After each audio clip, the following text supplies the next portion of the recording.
Magandang araw mga lods. Ito pala ay meat ng Ayam si Manny at saka Yansian Ogi, yung mga black meat na manok. Ito pala pinakapakain ko rin ng papaya. Marami kasing papaya dito. Doon sa ibang meat, ayan, maraming nakatanim doon na papaya. Dito may papaya pero kakatanim lang. Malakas kumain ng papaya yan.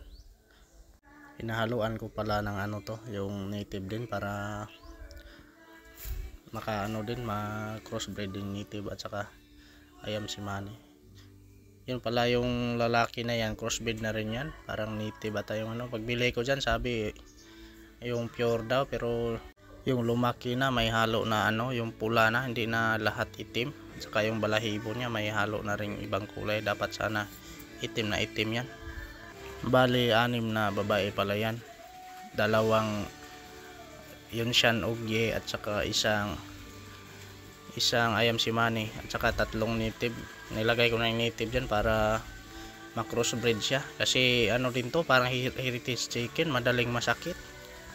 Bali dati pala may ano talaga yan, may pure na ano talaga yun siya na Ogi, kaso nung dumaan yung piste sa amin, nadali, namatay, kaya yan na lang natira, yung crossbreed na si Manny at saka native chicken.